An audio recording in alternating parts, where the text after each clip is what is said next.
नमस्कार दोस्तों, आज की हमारी कहानी है मेरा हमसफ़र। जानकी रोजाना अपनी पड़ोसन के साथ पार्क में घूमने जाती थी, तो वहां पर वह रोजाना एक बूढ़े दंपति को बैठे हुए देखती थी। दोनों पति पत्नी दुनिया से अनजान एक दूसरे के साथ अपना सुख दुख बांटते रहते थे।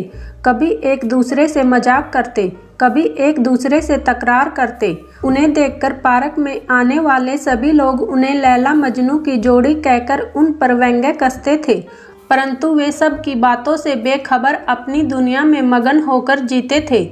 एक दिन जब जानकी पार्क में घूमने गई, तो जब उसने वहां पर वृद्ध दंपति को नहीं देखा, तो उसने अपनी पड़ोसन मालती से हंसते हुए पूछा, आज लैला मजनू की जोड़ी नहीं आई?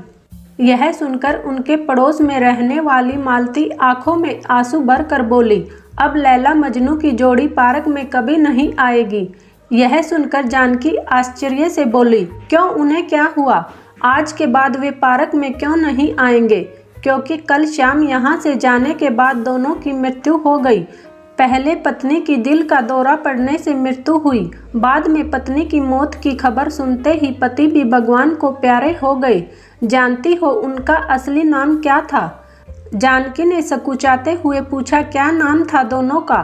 तभी मालती ने बताया, पति का नाम राम था और पत्नी का नाम सिया। दोनों पति पत्नी एक दूसरे से बेहद प्यार करते थे। दोनों एक दूसरे के बगैर एक पल भी दूर नहीं रहते थे। उनके 2 बेटे थे। उनके बड़े बेटे का नाम लव और छोटे बेटे का नाम कुश था।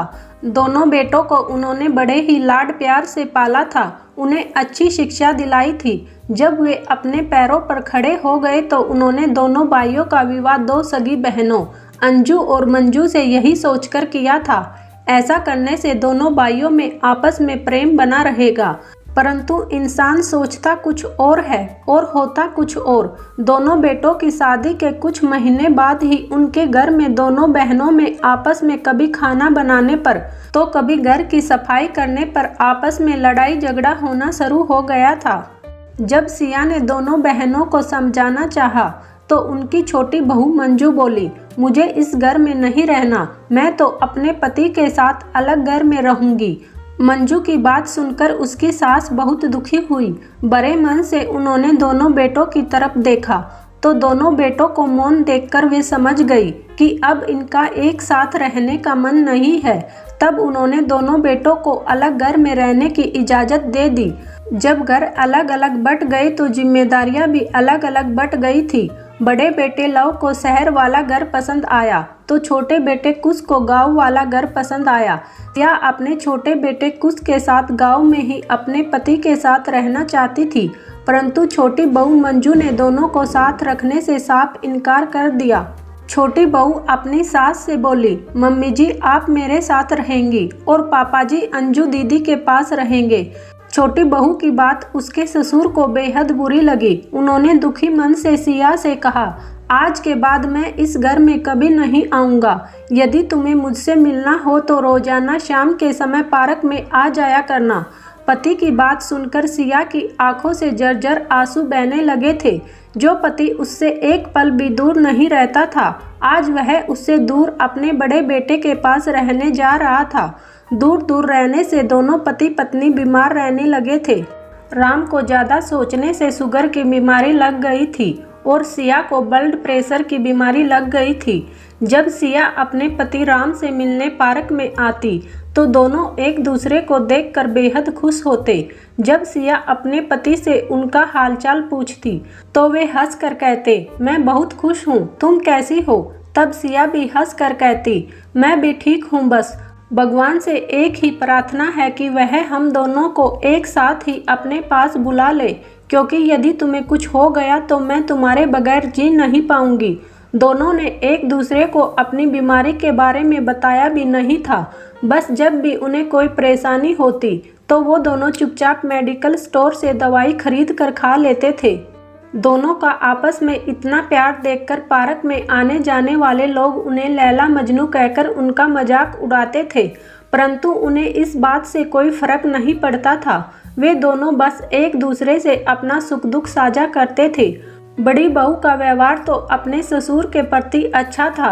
वह उन्हें दोनों वक्त का खाना और नाश्ता ठीक समय पर देती थी, परंतु छोटी बहू अपनी सासू माँ सिया को बेहद दुखी रखती थी। वह उन्हें कभी भी समय पर खाना नहीं देती थी, बात बात पर जलीकट्टी भी सुनाती रहती थी। सिया हमेशा अपने पति की लंबी उम्र के लिए करवा चौथ, वट सावित्री व्रत भी करती थी। एक दिन जब करवा चौथ का त्यौहार आया, तब सिया ने भी करवा चौथ का व्रत रखा था। शाम को जब वह पार्क में अपने पति से मिलने आई तो बेहद कमजोर दिखाई दे रही थी। तब उसके पति राम ने सिया से दुखी होकर कहा, क्या जरूरत थी तुम्हें व्रत करने की, मुझे कुछ नहीं होगा। तब सिया हंसकर बोली, तुम्हें अपने से पहले मैं जाने भी ना दूंगी, इसलिए तो करवा चौथ का व्रत रखा है। यह कहते हुए उसकी जुबान लड़खड़ाने लगी थी। तब उसके पति बोले, देखो चंद्रमा निकल आया है, अब तुम घर जाकर अपना व्रत खोल लो। जब सिया घर पहुंची तो उनकी छोटी बहू अपने पहले करवा चौथ का व्रत मनाने के लिए अपने पति के साथ होटल में गई हुई थी। घर में खाने को कुछ था ही नहीं। तब सिया ने जैसे ही पानी पीकर अपना व्रत खोलना चाहा तो वो एकदम से जमीन पर गिर पड़ी थी और राम राम कहते हुए उनके प्राण निकल गए। थोड़ी देर बाद जब उसके बेटे बहू होटल से उसके लिए खाना लेकर आए, तब अपनी मम्मी को मरा हुआ देखकर उसकी चीख निकल गई थी। कुछ अपनी मम्मी को लेकर जब अस्पताल गया, तब डॉक्टर ने उन्हें बताया कि उनको दिल का दौरा पड़ने से उनकी मृत्यु हो गई है। कुश ने यह समाचार जब अपने पापा को बताया तो पत्नी की मौत की खबर सुनते ही सदमे से उनकी शुगर लेवल एकदम से लो हो गई थी, जिसकी वजह से उनकी भी वहीं पर मौत हो गई थी। उसके बाद दोनों बेटों ने मिलकर अपने मम्मी पापा दोनों का अंतिम संस्कार एक साथ किया था। जानकी को सारी बात बताते हुए मालती की आंखों में आंसू आ गए थे। वह भावुक होकर जानकी से बोली, भगवान ऐसे बेटे बहू किसी को ना दे जो अपने माता पिता को ही अलग कर दे। लैला मजनू की सारी सच्चाई जानकर जानकी भी अपने आंसू रोक ना सकी। आज दोनों पति पत्नी की कहानी जानकर उसका सिर उनके प्रति श्रद्धा से झुक गया था।